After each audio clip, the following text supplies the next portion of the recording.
slogans. So anyway, so we're going to look at today the rules of professional conduct from Indiana. We're going to go back into where we left off. Okay, so we left off just prior to this, so this will catch us up. Okay, we'll be picking up from where we left off. And these are the current rules of professional conduct. You can see here it's from rules.incourts.gov PDF, professional conduct. Okay, and this is where we left off, Rule 1.17, sale of law practice. And for many of these things, I will be skipping the commentary to save my voice, except for where it's important. Okay. A lawyer or law firm may sell or purchase a law practice or an area of a law practice, including goodwill, if the following conditions are satisfied. The seller ceases to engage in the private practice of law or in the area of practice that has been sold in the geographic area in which the practice has been conducted. The entire practice or area of practice is sold to one or more lawyers or law firms. The seller gives written notice to each of the seller's clients regarding the proposed sale, the client's right to retain other counsel or take possession of the file, and the fact that the client's consent to the transfer of client's files would be presumed if the client does not take any action or does not otherwise object within 90 days of receipt of the notice. If a client cannot be given notice, the representation of that client may be transferred to the purchaser only upon entry of an order so authorizing by a court having jurisdiction.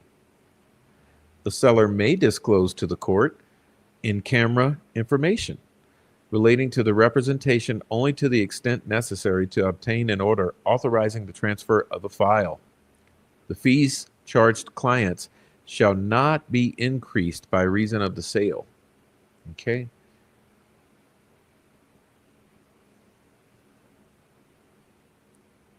Rule 1.18, duties to prospective client.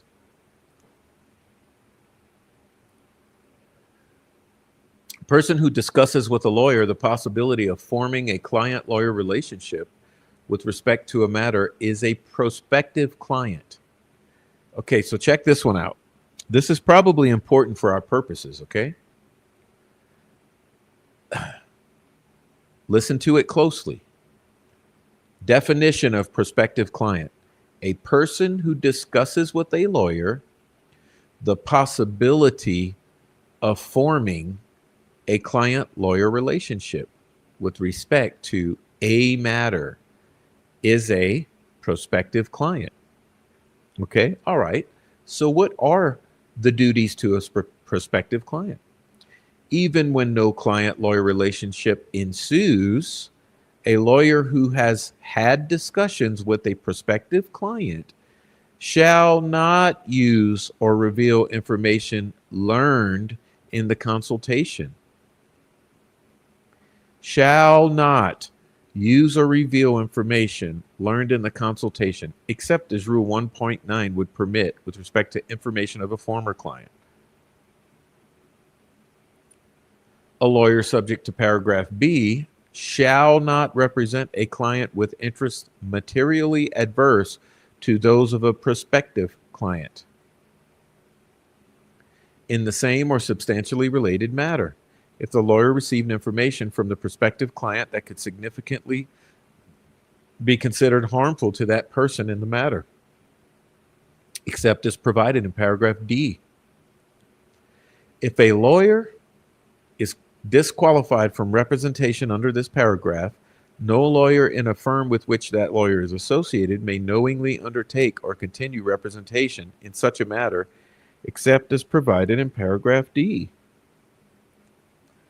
D. When a lawyer has received disqualifying information as defined in paragraph C, representation is permissible if both the affected client and the prospective client have given informed consent confirmed in writing, or the lawyer who received the information took reasonable measures to avoid exposure to more disqualifying information than was reasonably necessary to determine whether to represent the prospective client, And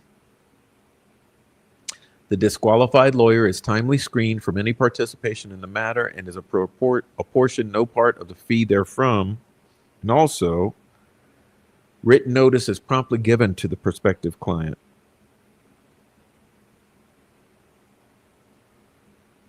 Comment. Prospective clients, like clients, may disclose information to a lawyer, place documents or other property in the lawyer's custody, or rely on the lawyer's advice. A lawyer's discussions with a prospective client usually are limited in time and depth and leave both the prospective client and the lawyer free and sometimes required to proceed no further. Hence, prospective clients should receive some but not all of the protection afforded clients. Not all persons who communicate information to a lawyer are entitled to protection under this rule. A person who communicates information unilaterally to a lawyer without any reasonable expectation that a lawyer is willing to discuss the possibility of forming a client-lawyer relationship is not a prospective client within the meaning of paragraph A. It is often necessary for a prospective client to reveal information to a lawyer during an initial consultation prior to the decision about formation of a client-lawyer relationship. Listen up. The lawyer often must learn such information to determine whether there's a conflict of interest with an existing client and whether the matter is one the lawyer is willing to undertake. Paragraph B prohibits the lawyer from using or revealing that information, except as permitted by Rule Point 9, even if the client or lawyer decides not to proceed with the representation. The duty exists regardless of how brief the initial conference may be. In order to avoid acquiring disqualifying information from a prospective client, a lawyer considering whether or not to undertake a new matter should limit the initial interview to only such information as reasonably appears necessary for the purpose. Where the information indicates that a conflict of interest or other reason for non-representation exists, lawyers should so inform the prospective client or decline the representation. If the prospective client wishes to retain the lawyer, and if consent is possible under Rule 1.7, then consent from all affected present or former clients must be obtained. Okay, so let's do this, y'all. Let's go to Rule 1.6 and refresh our memories here. A lawyer shall not reveal information relating to the representation of a client unless the client gives informed consent.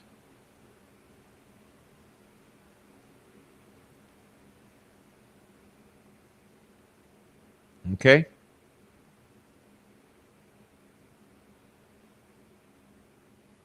Now, I'm going to skip ahead to duties of an attorney or lawyer. As counselor, okay? As a counselor, an attorney has a duty as an advisor.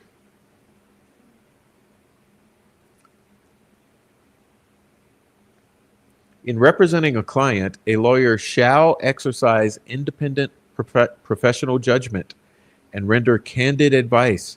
In rendering advice, a lawyer may refer not only to law but to other considerations, such as moral, economic, social, and political factors that may be relevant to the client's situation. A client is entitled to straightforward advice, expressing the lawyer's honest assessment. Legal advice often includes unpleasant facts and alternatives that a client may be disinclined to confront. In presenting advice, a lawyer endeavors to sustain the client's morale and may put advice in as acceptable as a form as honesty permits. However, a lawyer should not be deterred from giving candid advice by the prospect that the advice will be unpalatable to the client. Advice couched in narrow legal terms may be of little value to the client.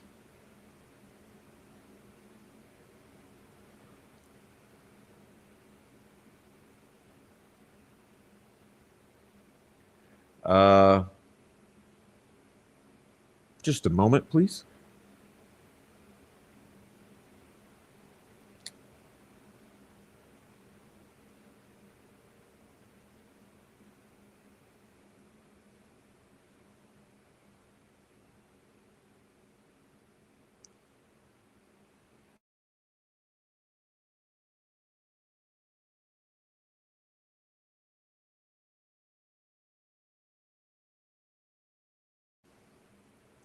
All right.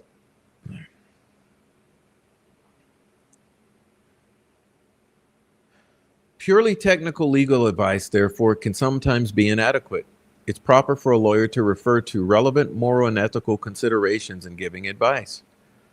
Although a lawyer is not a moral advisor as such, moral and ethical considerations impinge upon most legal questions and may decisively influence how the law will be applied. A client may expressly or impliedly ask the lawyer for purely technical advice. When such a request is made by a client experienced in legal matters, the lawyer may accept it at face value. When such a request is made by a client inexperienced in legal matters, however, the lawyer's responsibility as advisor may include indicating that more may be involved than strictly legal considerations. Okay.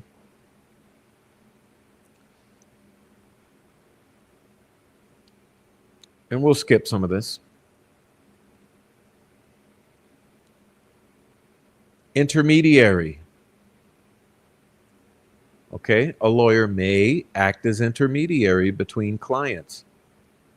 If the lawyer consults with each client concerning the implications of common representation, including the advantages and risk involved, and the effect on the attorney-client privileges, and obtains each client's consent to the common representation. The lawyer reasonably believes the matter can be resolved on terms compatible with the client's best interests, that each client will be able to make adequately informed decisions in the matter, and that there's little risk of material prejudice to the interest of any clients if the contemplated resolution is unsuccessful. And the lawyer reasonably believes that the common representation can be undertaken impartially and without improper effect on other responsibilities the lawyer has to any of the clients. While acting as an intermediary, the lawyer shall consult with each client concerning the decisions to be made and the considerations relevant in making them so that each client can make adequately informed decisions. A lawyer shall withdraw as intermediary if any of the clients so request, or if any of the conditions stated in paragraph A is no longer satisfied. Upon withdrawal, the lawyer shall not continue to represent any of the clients in the matter that was a subject of intermediation. All right. Rule 2.3. Evaluation for use by third persons. A lawyer may provide an evaluation of a matter affecting a client for the use of someone other than the client if the lawyer reasonably believes that making the evaluation is compatible with other aspects of the lawyer's relationship with the client. When the lawyer knows or reasonably should know that the evaluation is likely to affect the client's interests, materially or adversely, the lawyer shall not provide the evaluation unless the client gives informed consent.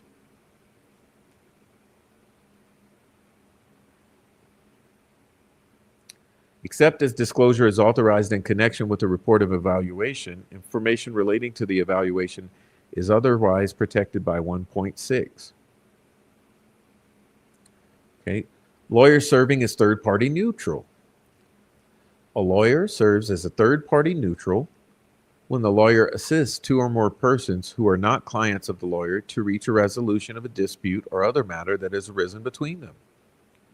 Service as a third-party neutral may include service as an arbitrator, a mediator, or in such other capacity as will enable the lawyer to assist the parties to resolve the matter. A lawyer serving as a third-party neutral shall inform unrepresented parties that the lawyer is not representing them. When the lawyer knows or reasonably should know that a party does not understand the lawyer's role in the matter, the lawyer shall explain the difference between a lawyer's role as third-party neutral and a lawyer's role as one who represents a client. Okay.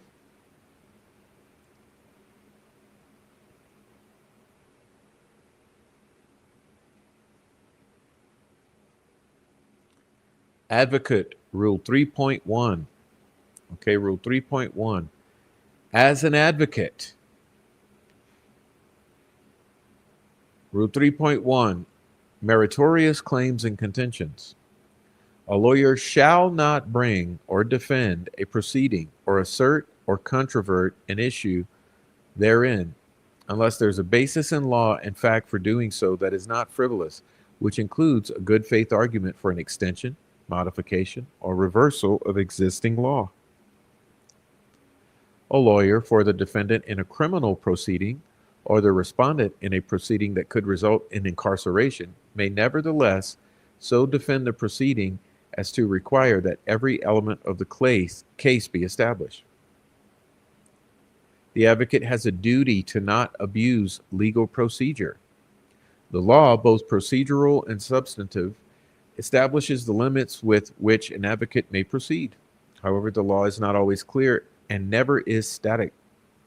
Accordingly, in determining the proper scope of advocacy, account must be taken of the law's ambiguities and potential for change. The filing of an action or defense or similar action taken for a client is not frivolous merely because the facts have not first been fully substantiated or because the lawyer expects to develop vital evidence only by discovery. What is required of lawyers, however, is that they inform themselves about the facts of their clients' cases and the applicable law and determine that they can make good faith arguments in support of their clients' positions. Such action is not frivolous, even though the lawyer believes that the client's position ultimately will not prevail.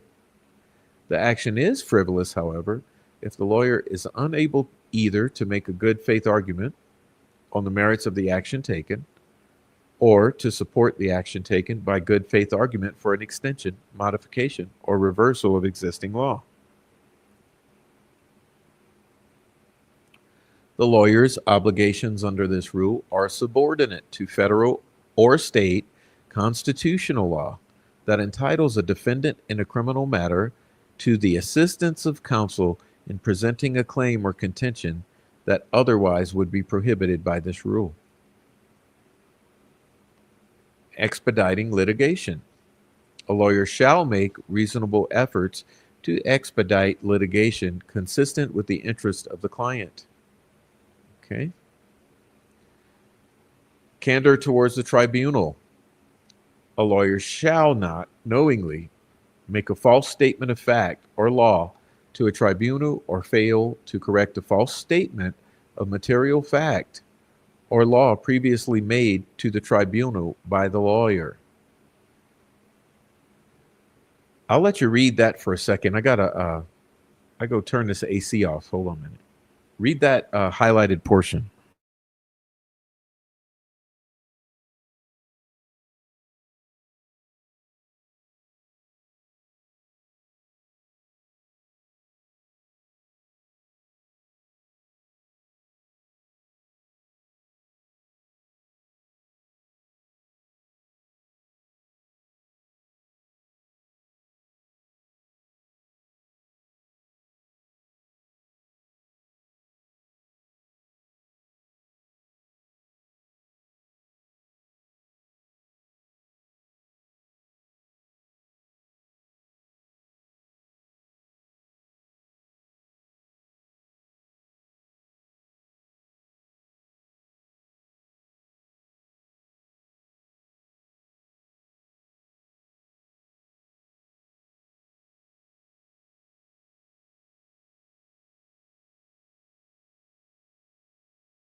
All right.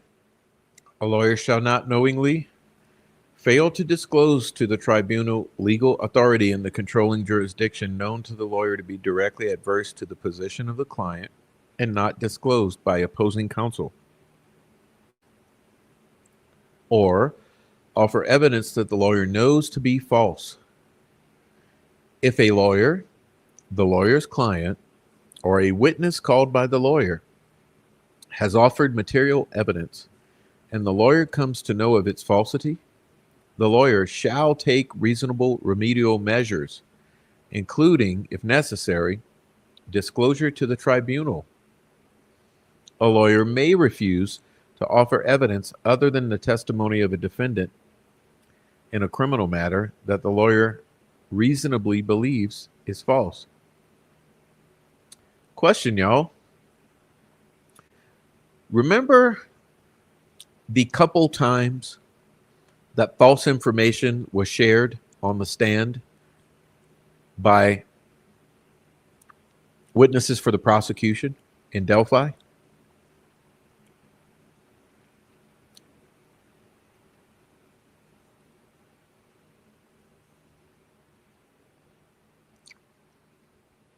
You do know that Nicholas McClellan apparently allowed a couple witnesses to lie on the stand.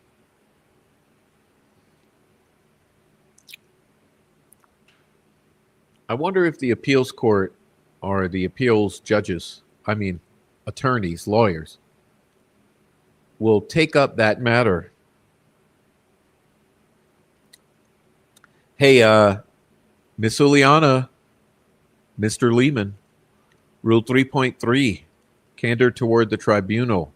Rule 3.3A3.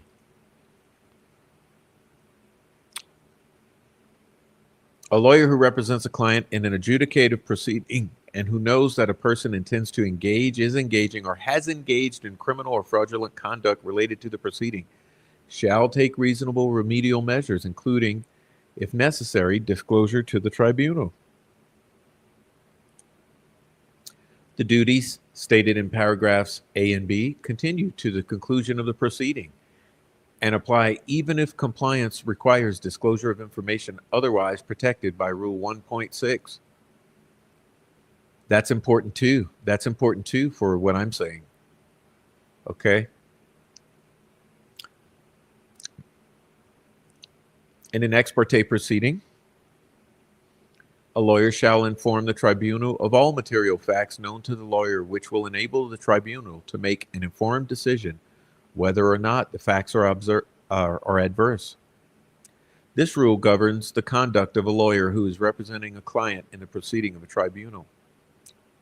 It also applies when the lawyer is representing a client in an ancillary proceeding conducted pursuant to the tribunal's adjudicative authority, such as a deposition. Thus, for example, A3 requires a lawyer to take reasonable remedial measures if the lawyer comes to know that a client who is testifying in a deposition has offered evidence that is false. I wonder if that applies to Jerry Holman.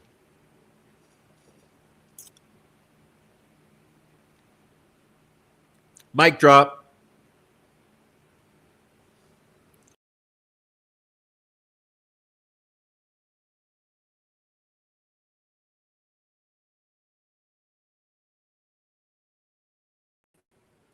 Whoops. I appear to have crashed my stream.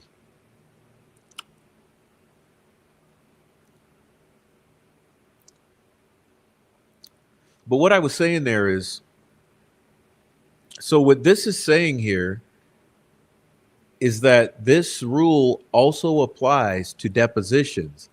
And I referenced not only Nicholas McClellan allowing some witnesses to not tell the truth on his stand, but I also said, what about the deposition of Jerry Holman?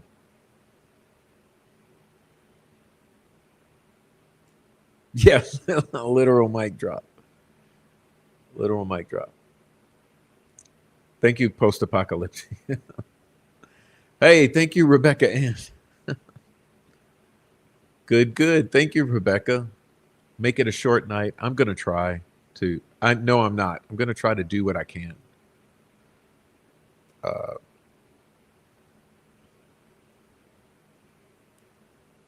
Thank you so much, Rebecca. No, but Jerry Holman, okay? Jerry Holman's deposition did not appear to be honest. And neither did testimony of a couple of the witnesses of prosecution.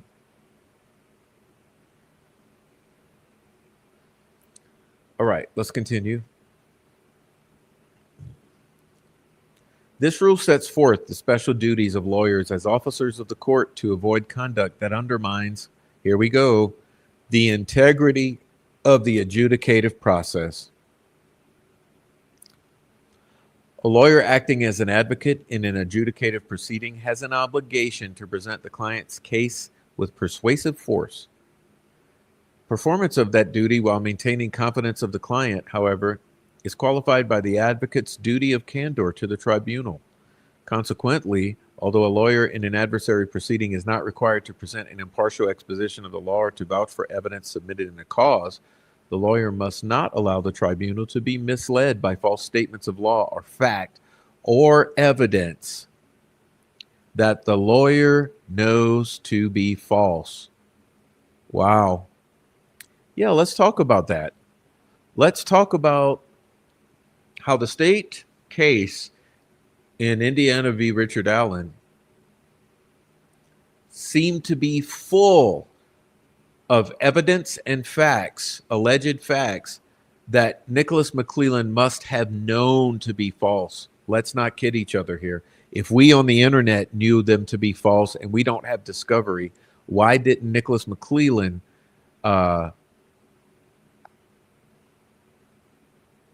have the knowledge that these alleged facts and this alleged evidence was false? All right.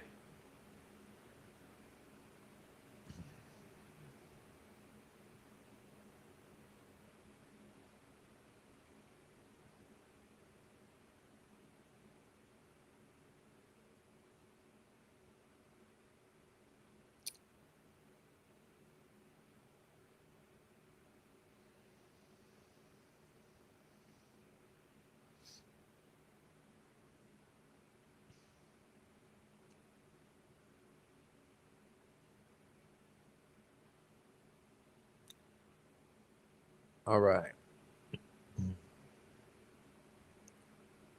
Representations by a lawyer. An advocate is responsible for pleadings and other documents prepared for litigation, but it is usually not required to have personal knowledge of matters asserted therein. For litigation, documents ordinarily present assertions by the client or by someone on the client's behalf, not assertions by the lawyer. All right. Compare Rule 3.1.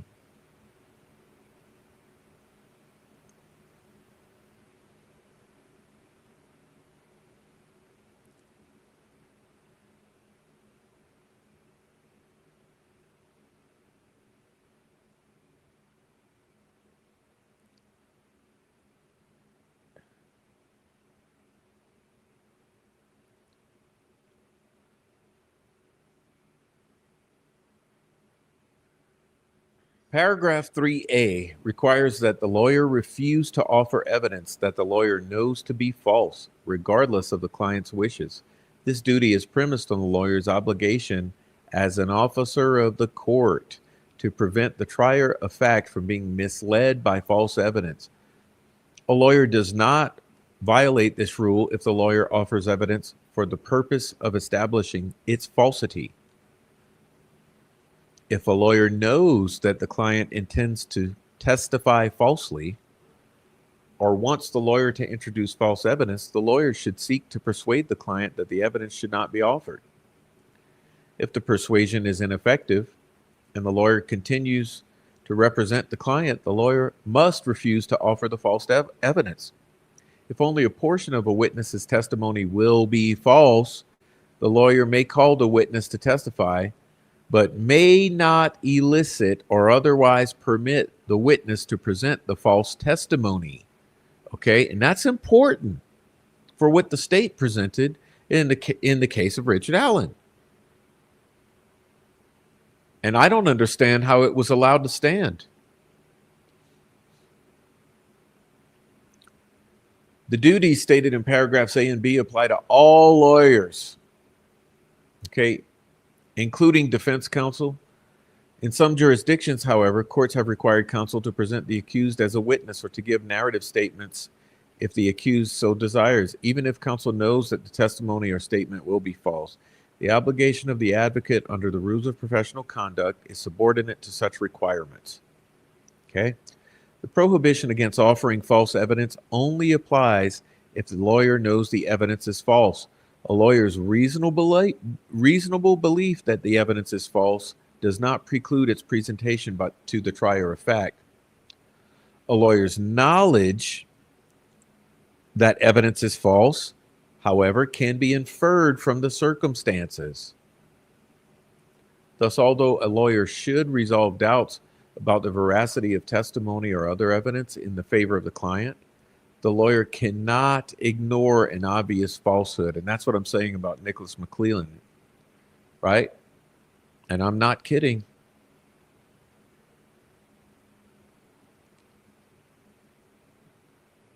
All right.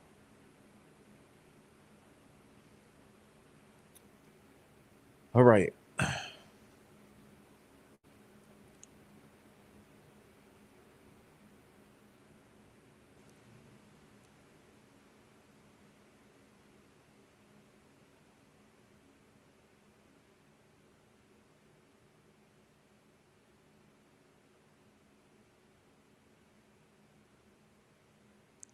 Preserving the integrity of the adjudicative process.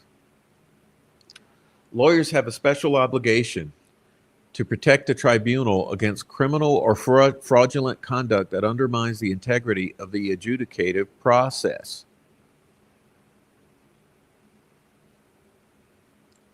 Such as bribing, intimidating, or otherwise unlawfully communicating with a witness, juror, court official, or other participant in the proceeding, unlawfully destroying or concealing documents or other evidence, or failing to disclose information to the tribunal when required to do so. Oh my God!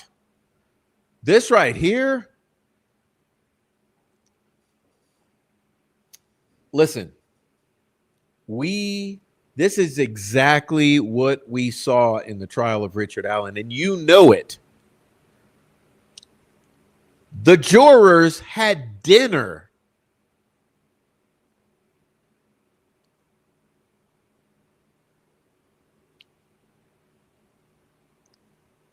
with the cops.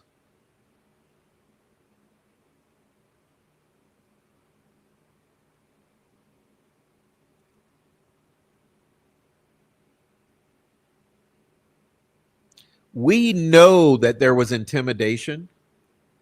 Let's read this paragraph again.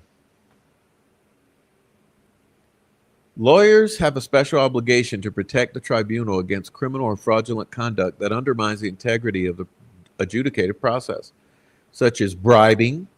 How about this one? Intimidating. Or how about this one? Didn't this happen? Unlawfully communicating with a witness, a juror, a court official. How about this one? Unlawfully destroying or concealing evidence and documents. Failing to disclose information to the tribunal when required by law to do so. I mean, dude, this is the entire Delphi prosecution.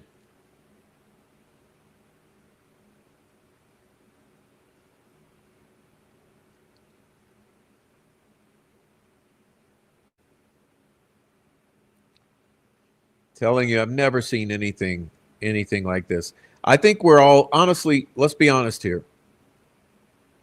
Part of the problem with how everyone's been acting in 2025, let's hit the reset button. You know yourselves that 2025 so far has been insane. This first half of 2025, people have been acting absolutely insane. Okay? You know yourself that part of the reason is because of the way this trial went.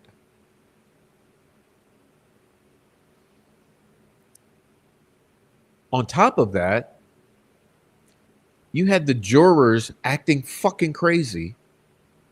Okay. You had people coming out and reporting falsely about things in the courtroom.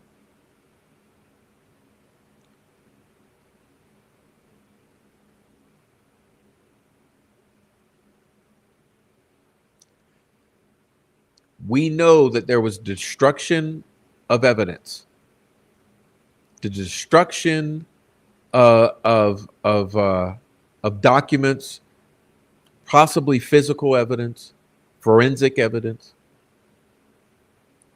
We know there was the intent. Let's be honest here. There was the intimidation of the entire community that is the state of Indiana.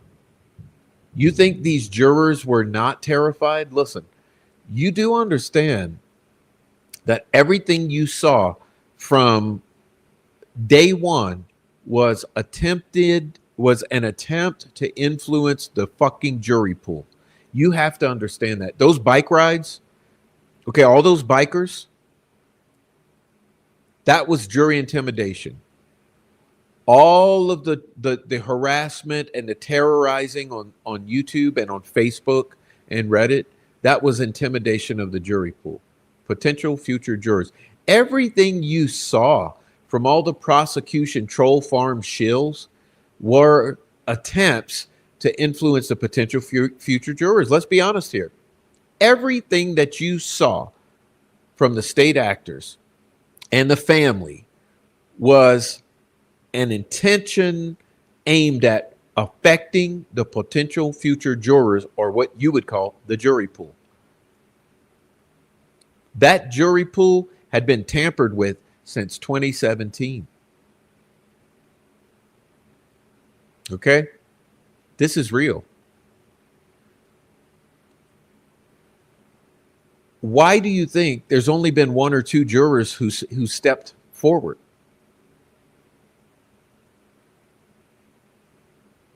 As I mentioned before, I've had old ladies terrified messaging me from Carroll County. Literally terrified.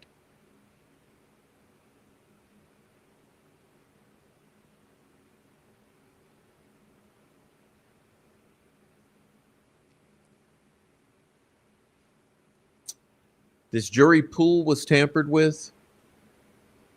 It was terrorized.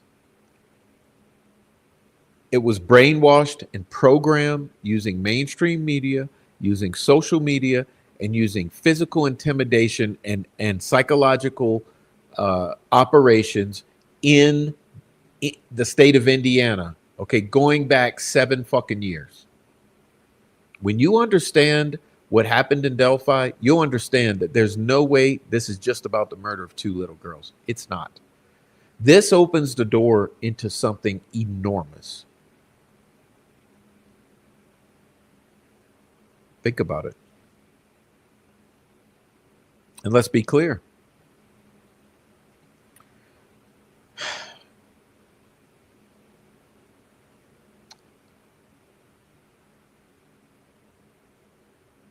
Remember, I said the defense failed Richard Allen. All right? Look at how quickly the defense seated this jury.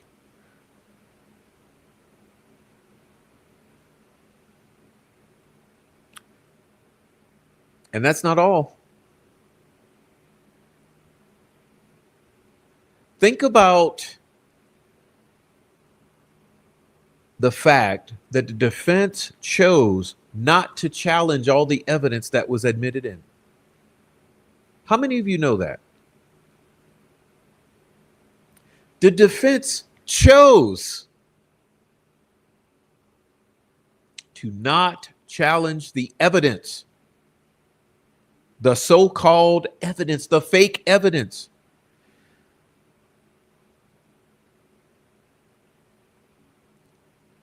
I mean, I'll wait, because until I see it in the chat, I'm not going any further.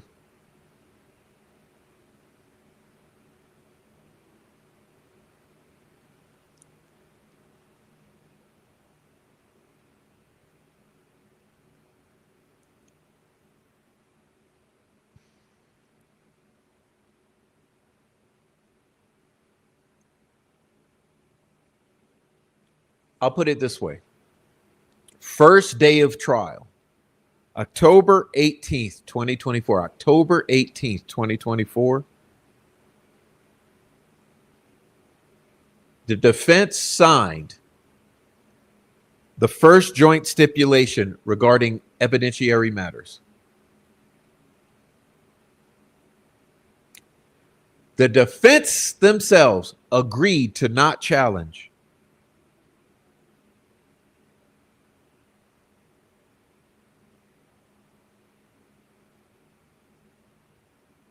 anything from the crime scene.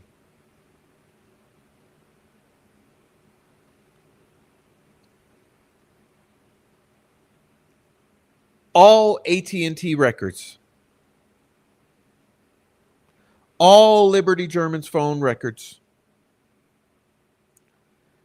They didn't challenge the chain of custody for Liberty German's phone. They didn't challenge the chain of custody for the firearm testing. They didn't challenge any of the extractions. They didn't challenge any of the Christopher Cecil extractions, Derek German's extractions. They didn't challenge the Harvestor video.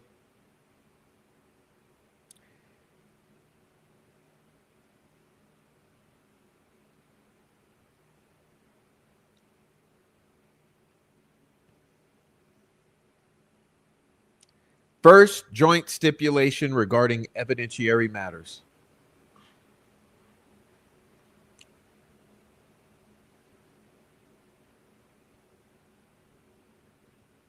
Complete fucking shit show.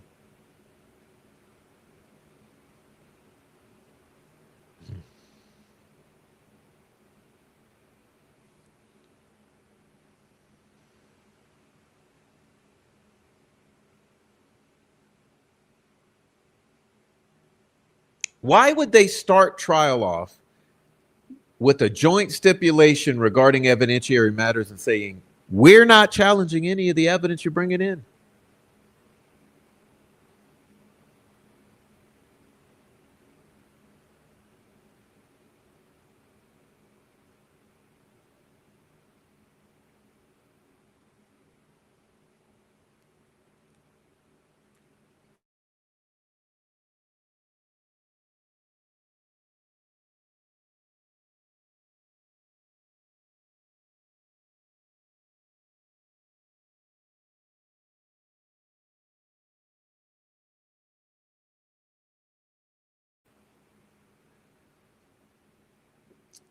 Like I said, everyone gets so upset about particulars, but you have to look at the whole picture here.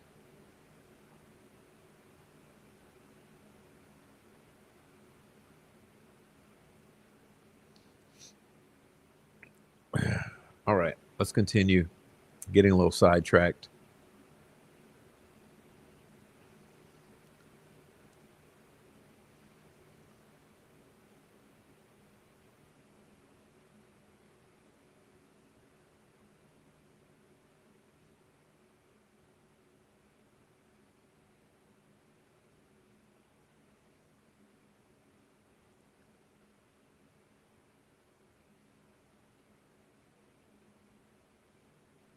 Fairness to an opposing party and counsel.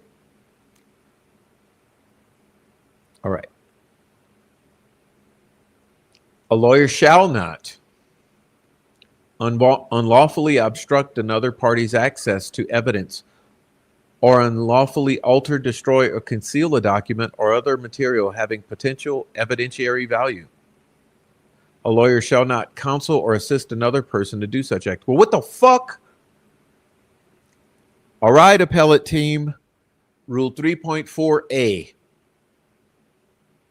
Rule 3.4a. You know that we did see this in Delphi, right? Unlawfully obstruct another party's access. Okay, so do you think making the defense wait 9 months to a year and more for certain discovery was not obstructing access to that? Or how about unlawfully altering, destroying, or concealing documents or material having potential evidentiary evidentiary value. Don't you know we saw that too? I mean, we saw this entire paragraph. 3.4a, Stacy Uliana. Maybe you should look at this. Okay, maybe you should look at this if you want a successful appeal for Richard Allen. Can we talk about what was done about the access to the evidence and the destroying and altering and concealing of evidence that had potential evidentiary value? Or are we just gonna go with the good old boy system and continue to throw Richard Allen under the bus in this?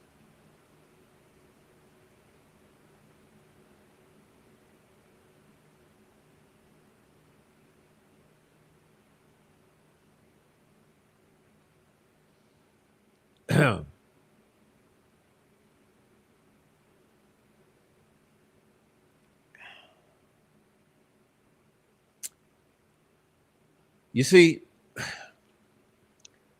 you guys can act like I'm the worst thing to happen to this case, and I'll continue moving forward because I will burn this motherfucker to the ground. A lawyer shall not falsify evidence, counsel, or assist a witness to testify falsely, or offer an inducement to a witness that is prohibited by law. Oh, well, what happened with our prosecution witnesses?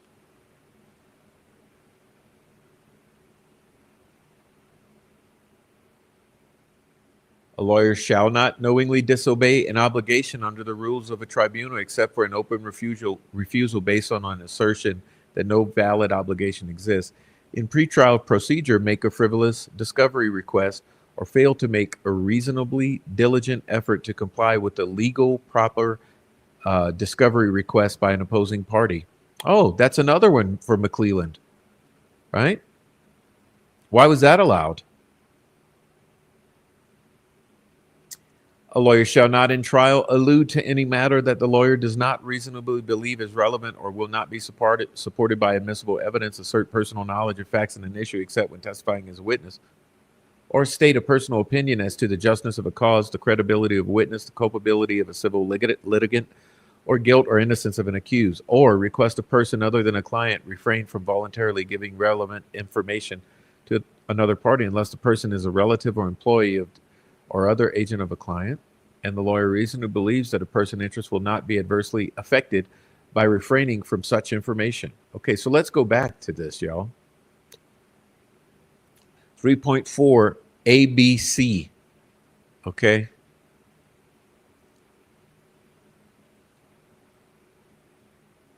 The procedure of the adversary system contemplates that the evidence in a case is to be marshaled competitively by the contending parties.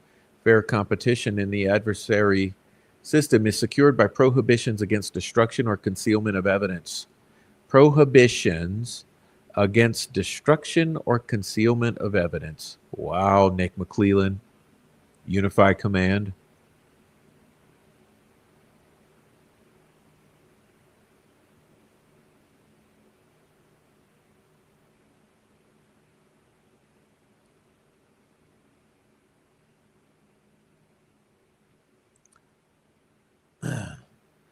Improperly influencing witnesses, obstructive tactics in discovery procedure. Look at that one. Obstructive tactics in discovery procedure. That is Nicholas McClelland. I mean, don't you all remember all of the pretrial bullshit that we read through and all of the times and all of the material where McClelland and company obstructed handing over discovery?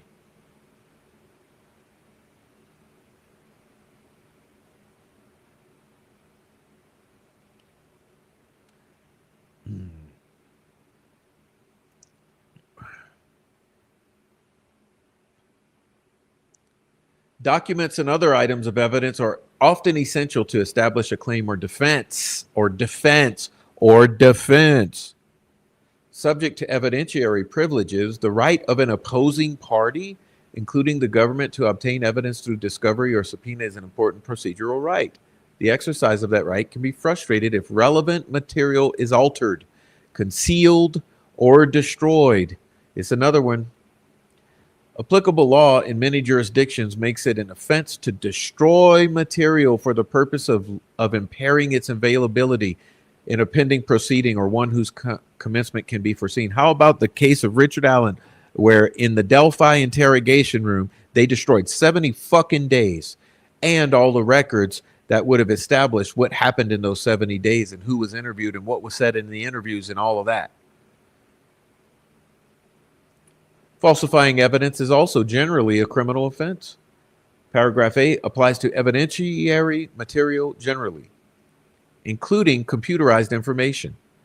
Applicable law may permit a lawyer to take temporary possession of physical evidence of client crimes for the purpose of conducting a limited examination that will not alter its potential evidentiary value. Let me ask you this. Speaking of the failings of the defense, okay? Speaking of the failings of the defense, you know, some people sometimes make good points on the opposing side and in different groups. How about this point? This was a good point someone made, who I don't agree with, but they said this. They said, look, tell me this. Why didn't the defense experts actually handle the physical fucking shit and not make determinations based off of photographs? It could have mattered.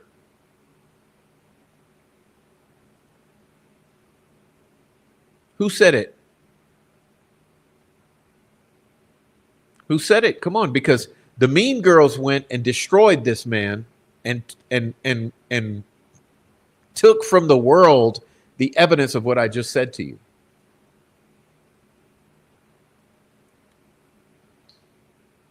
Remember when Tim at the Unsolved, he brought out the emails from the juror, the second juror who's come forward? And she said it was fucked up that the ballistic expert, quote unquote, for the defense didn't even get the bullet to do studies on it. He used, or she used, or they used photographs.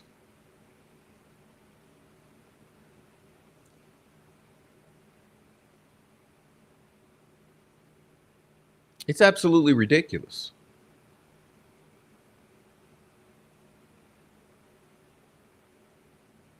Because our lawyers could have taken temporary possession. Here it is, temporary possession of physical evidence of client crimes for the purpose of what? Conducting a limited examination that will not alter its potential evidentiary value. What, were they cheapskating? Were they cheapskating? Honest question. Was it cheaper? Were they pinching pennies? Was it cheaper to pay those experts to look at photos than it would have been to have them have the laboratory time with the physical evidence?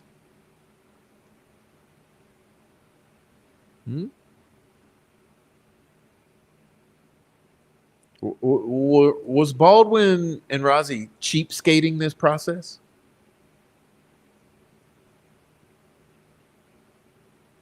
Could have mattered.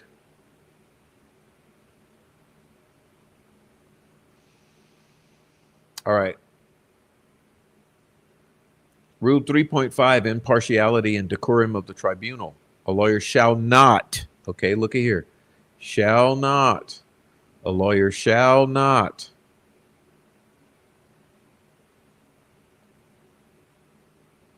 seek to influence a judge, juror, prospective juror, or other official by means prohibited by law.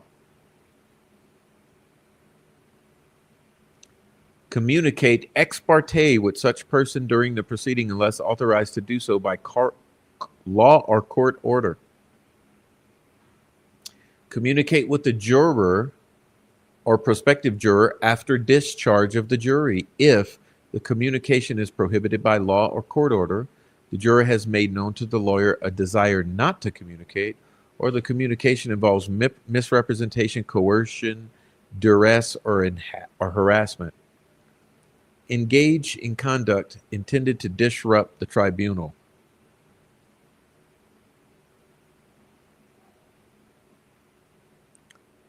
All right. Trial publicity.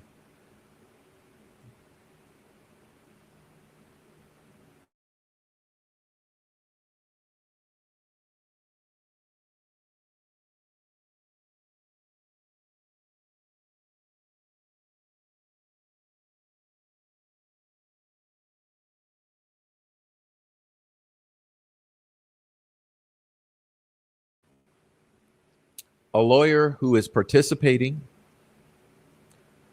or has participated in the investigation or litigation of a matter shall not make an extrajudicial statement that the lawyer knows or reasonably should know will be disseminated by means of public communication and will have a substantial likelihood of materially prejudicing an adjudicative proceeding in the matter.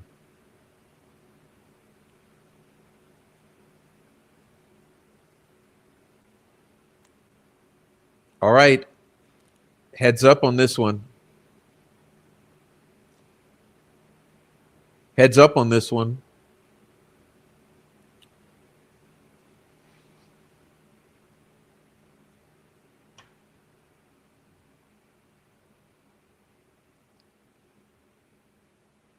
Trial publicity.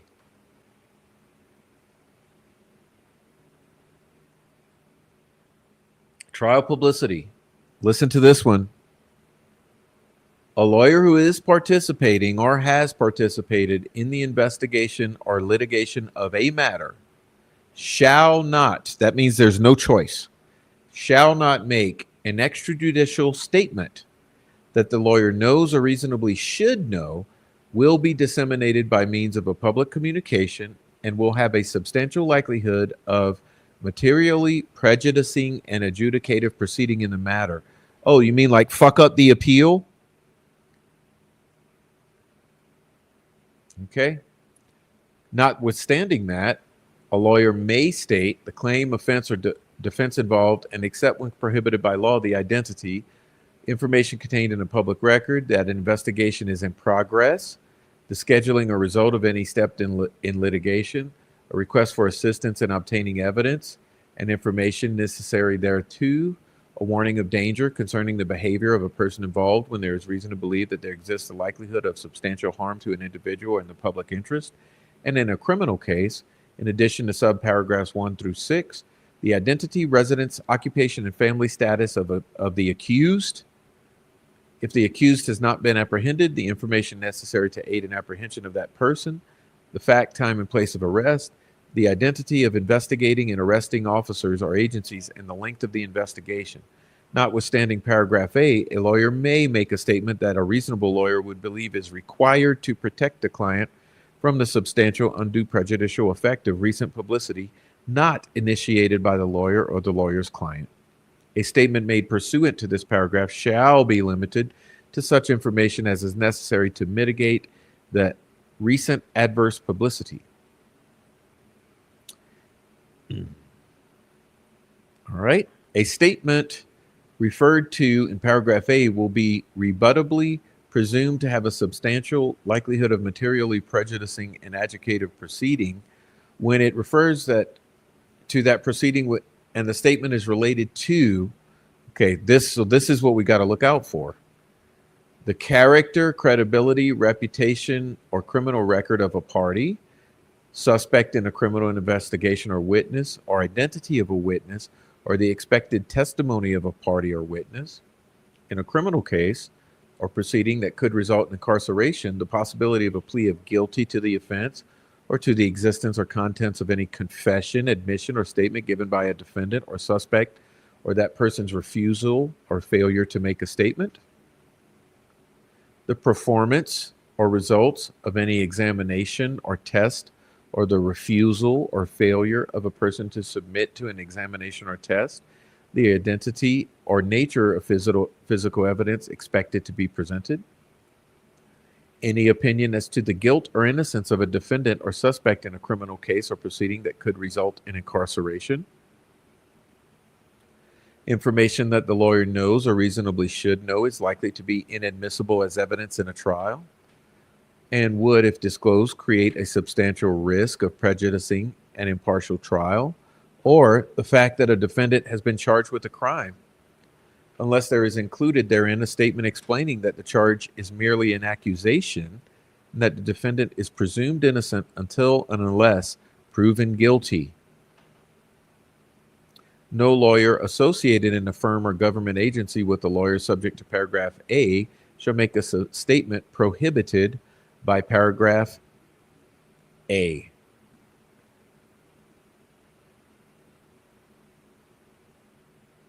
Maybe that's a typo.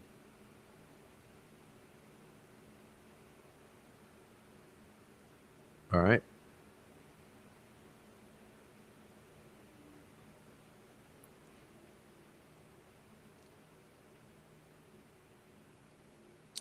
It's difficult to strike a balance between protecting the right to a fair trial and safeguarding the right of free expression. Preserving the right to a fair trial necessarily entails some curtailment of the information that may be disseminated about a party prior to trial, particularly where trial by jury is involved. If there were no such limits, the result would be the practical nullification of the protective effect of the rules of forensic decorum and the exclusionary rules of evidence. On the other hand, there are vital societal interests served in by the free dissemination of information about events having legal consequences and about the legal proceedings themselves. The public has a right to know about threats to its safety and measures aimed at assuring its security. It also has a legitimate interest in the conduct of judicial proceedings, particularly in matters of general public concern. Furthermore, the subject matter of legal proceedings is often direct significance in debate and deliberation over questions of public policy. Special rules of confidentiality may validly govern proceedings in juvenile, domestic relations, and mental disability proceedings, and perhaps other types of litigation. Rule 3.4c requires compliance with such rules.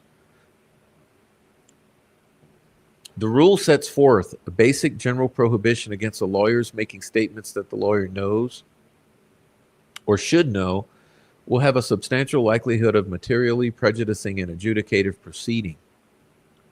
Recognizing that the public value of informed commentary is great and the likelihood of prejudice to a proceeding by the commentary of a lawyer who is not involved in the proceeding is small, the rule applies only to lawyers who are or who have been involved in the investigation or litigation of a case and their associates.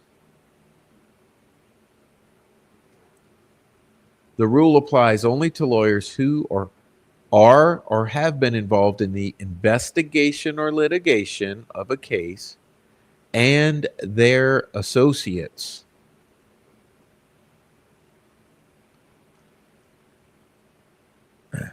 All right.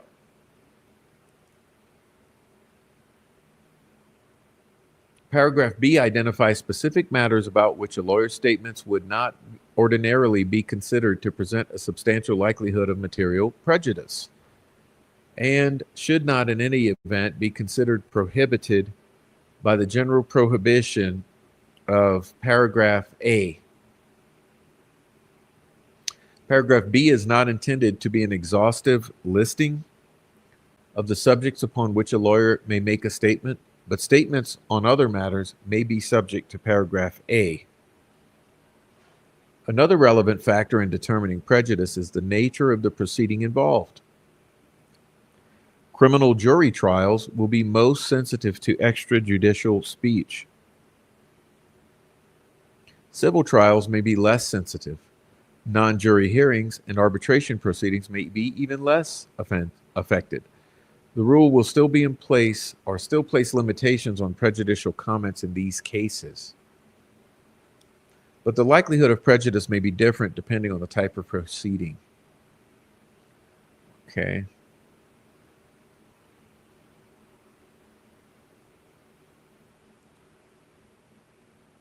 Rule 3.7, lawyer as witness. A lawyer shall not act as an advocate at a trial in which a lawyer is likely to be a necessary witness unless the testimony relates to an uncontested issue, the testimony relates to the nature and value of legal services rendered in the case, or disqualification of the lawyer would work substantial hardship on the client. A lawyer may act as an advocate in a trial in which another lawyer in the lawyer's firm is likely to be called as a witness unless precluded from doing so by Rule 1.7 or 1.9. Comment. Combining the roles of advocate and witness can prejudice the tribunal and the opposing party.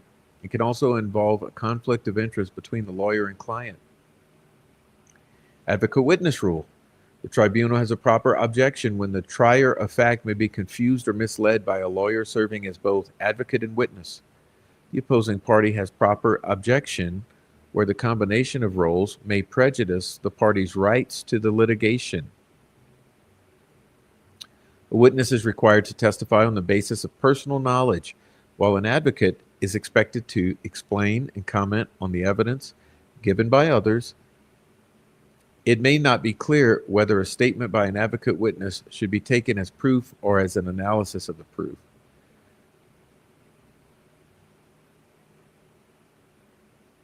To protect the tribunal, paragraph A prohibits the lawyer from simultaneously serving as advocate and necessary witness except in those circumstances specified in paragraphs A1 through A3. Paragraph A1 recognizes that if the testimony will be uncontested, the ambiguities in the dual role are purely theoretical. Paragraph A2 recognizes that where the testimony concerns the extent and value of legal services rendered in the action in which the testimony is offered, permitting the lawyers to testify avoids the need for a second trial with new counsel to resolve that issue. Moreover, in such a situation, the judge has firsthand knowledge of the matter and issue. Hence, there is less dependence on the adversary process to test the credibility of the testimony. Conflict of interest. In determining if it is permissible to act as an advocate in a trial in which the lawyer will be a necessary witness, the lawyer must also consider that the dual role may give rise to a conflict of interest that will require compliance with rules 1.7 or 1.9. Okay, we'll skip this. Special responsibilities of a prosecutor.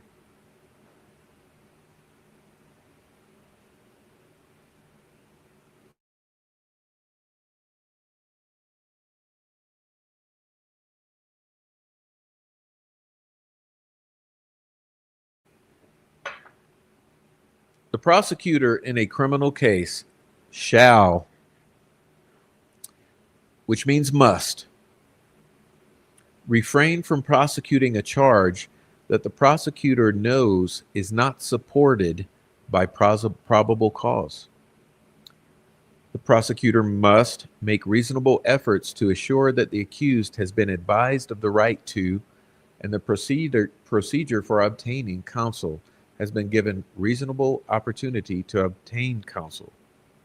The prosecutor must not seek to obtain from an unrepresented accused a waiver of important pretrial rights, such as the right to a preliminary hearing. The prosecutor must make timely disclosure to the defense of all information known to the prosecutor that tends to negate the guilt of the accused or mitigates the offense. Hey, that's one for you guys. Okay, so let's back it up here. It's 3.8, right? 3.8D. 3.8D. This is important in terms of Nicholas McClellan. Okay, Stacy? A prosecutor must make timely disclosure to the defense of all evidence or information known to the prosecutor that tends to negate the guilt of the accused or mitigates the offense. In connection with sentencing, disclose to the defense and tribunal all unprivileged mitigating information known to the prosecutor. That's another one. Except when the prosecutor is relieved of this responsibility by a protective order of the tribunal. A prosecutor must not subpoena a lawyer in a grand jury or other criminal proceeding to present evidence about past or present client unless the prosecutor reasonably believes the information sought is not protected from disclosure by any applicable privilege. The evidence sought is essential to the successful completion of an ongoing investigation or prosecution, and there's no other feasible alternative to obtain the information.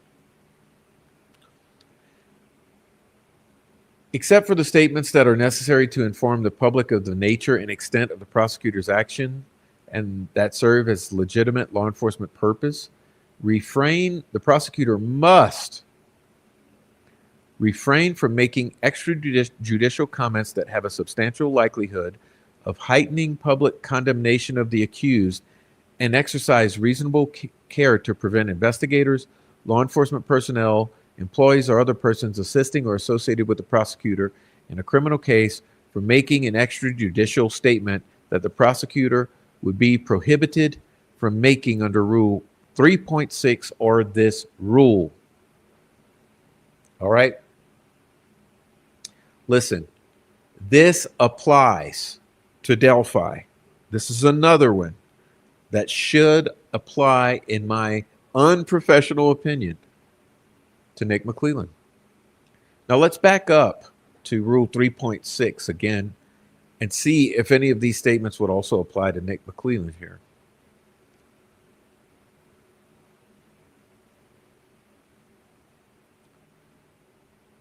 Prejudicing a proceeding. He was not supposed to speak on any of this. Look, character, credibility, reputation or of any suspect, Richard Allen.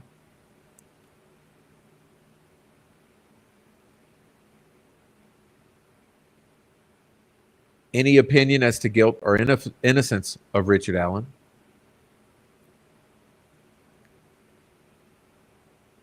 Anything he shared with YouTubers that he should have known was likely to be inadmissible as evidence, but was used to prejudice the jury pool or influence potential future jurors.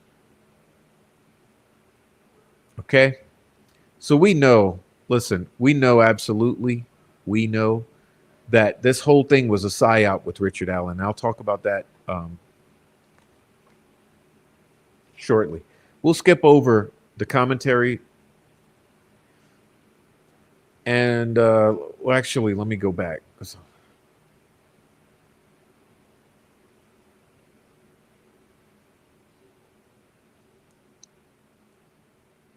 I want to actually read part of this.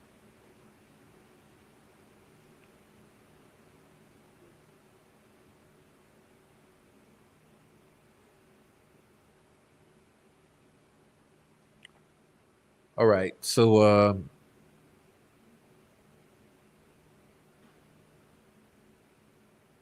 prosecutor has the responsibility of minister of justice and not simply that of an advocate. This responsibility carries with it specific obligations to see that the defendant is accorded procedural justice and that guilt is decided upon the basis of sufficient evidence. Applicable law may require other measures by the prosecutor, and knowing disregard of those obligations or systemic abuse of prosecutorial discretion could constitute a violation of Rule 8.4. We'll get to that in the next episode. Rule 8.4 covers misconduct. All right. In some jurisdictions, a defendant may waive a preliminary hearing and thereby lose a valuable opportunity to challenge probable cause. Accordingly, prosecutors should not seek to obtain waivers of preliminary hearings or other important pretrial rights from unrepresented accused persons. Paragraph C does not apply, however, to an accused appearing pro se with the approval of the tribunal, nor does it forbid the lawful questioning of an uncharged suspect who has knowingly waived rights to counsel in silence. The exception in paragraph D recognizes that a prosecutor may seek an appropriate protective order from the tribunal if disclosure of information to the defense could result in substantial harm to an individual or to the public interest. Paragraph E is intended to limit the issuance of lawyer subpoenas and grand jury and other criminal proceedings to those situations in which there's a general or genuine need to intrude into the client-lawyer relationship. Paragraph F supplements Rule 3.6, which prohibits extrajudicial statements that have a substantial likelihood of prejudicing an adjudicatory proceeding. In the context of a criminal prosecution, a prosecutor's extrajudicial statements can create the additional problem of increasing public condemnation of the accused. And this is what they did to Richard Allen. Let's be absolutely clear. This is why McClelland and Judge Gold's office, through Jody Williams, was communicating with the prosecution-friendly YouTubers. Have you all forgotten about that? Have we forgotten that Nicholas McClelland and Judge Gold's office, through Jody Williams, was communicating with certain Delphi YouTubers in order to give them inside information that would prejudice them and help them influence the jury pool and the public sentiment by increasing public condemnation of Richard Allen? And let's be honest here, it's even another level of psyop, which is that I've said many times before. Don't you understand that the reason that he was paraded around the way that he was paraded around, like Hannibal Lecter, remember, with all of the guards, with all of the with the leash, the shock vest, the way he was bound. Look at the difference between the way Brian Kohlberger is brought around, and look at the way that Richard Allen was brought around and paraded around. He was paraded around like Hannibal Lecter intentionally, because that was all a psy-op. Okay, it was to increase the public fear, condemnation, and sentiment in the negative overall towards Richard Allen, to make him look like a monster. Okay?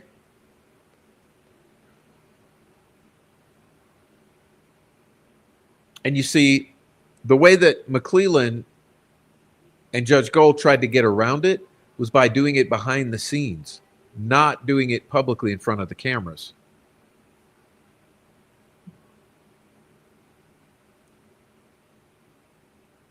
Okay? I don't understand what's the problem here that this is allowed to stand when we have made it abundantly clear for 2 years on these YouTubes what was going on in this case, and it just seems to be allowed to stand.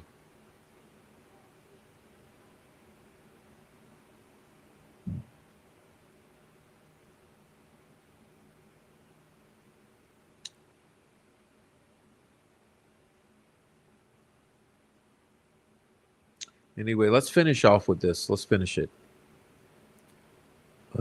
Let's see.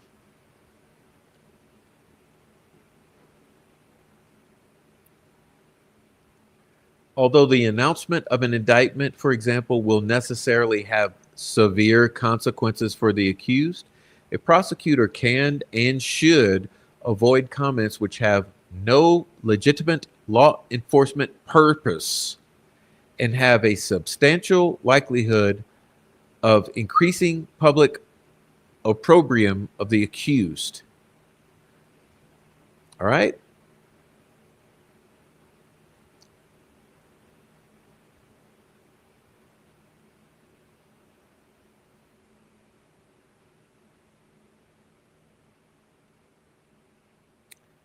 In addition, paragraph F requires a prosecutor to exercise reasonable care to prevent persons assisting or associated with the prosecutor from making improper judicial statements. Well, what about all the YouTubers who were working for Nick McClelland?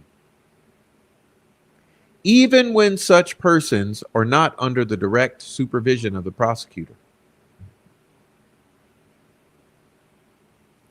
Ordinarily, the reasonable care standard will be satisfied if the prosecutor issues the appropriate cautions to law enforcement personnel and other relevant individuals.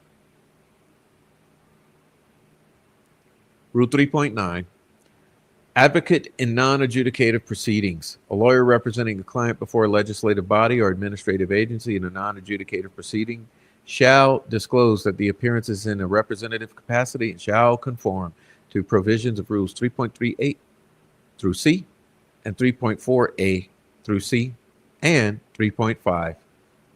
Okay, and we'll skip that. It's irrelevant to our cause here. Okay, so with that being said, what we're going to do is remove this.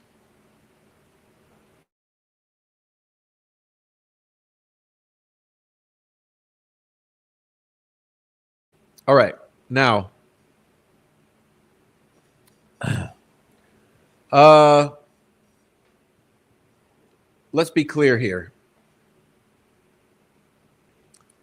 The public needs to know that not only was Judge Gold's office engaged in secret, behind the scenes communication with YouTubers, Redditors, and Facebookers in order to influence the outcome of this trial, so was the prosecutor himself.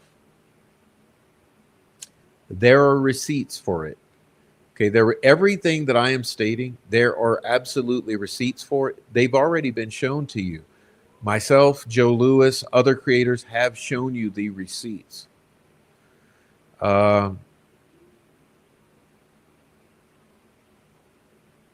So I think we have a huge problem here.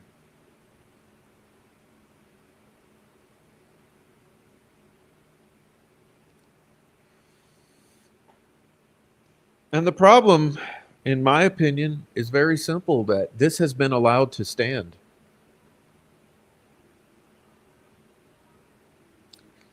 Should have never happened in the first place. And when we drew attention to it, it should have been rectified immediately. And it was not. Then an entire trial was allowed to be conducted and concluded, and sentencing was allowed to be concluded.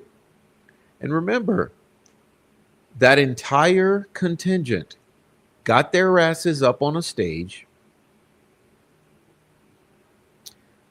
and they did the post-conviction or post-sentencing press conference. Okay, they did the post-sentencing press conference, in which they all lied. They all shamed the public for the public's opinions on the entire thing. And they threatened the public, quadrupling down on their bullshit.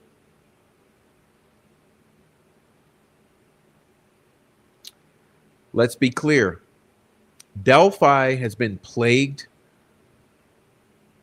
with public relations since 2017. Okay? Since 2017, Delphi has been plagued by a comprehensive, sinister PR campaign. All right? Why do you think that this entire anonymous monster on the bridge was even created for you? And this entire narrative, I've said so many times since trial, don't you find it odd that the exact scenario that Nicholas McClellan came up with to present as his theory of the case that was used to railroad and wrongfully convict Richard Allen? Don't you find it odd that that was the exact theory of the case that Gray Hughes had created with the family? Going back years, the exact scenario, the exact theory, pretty much the exact timeline. Pretty much a carbon copy of Gray Hughes's Becky Patty, Kelsey German theory is what Nicholas McClellan decided to run with as a prosecution on zero evidence. If anything, using witnesses who were misrepresenting the truth to the jurors, to the judge, and to the public at large. And it's all been allowed to stand. And the harassment, doxing, terrorizing, right? Defamation, brainwashing, uh, gaslighting, narrative control. It's still continuing to this day.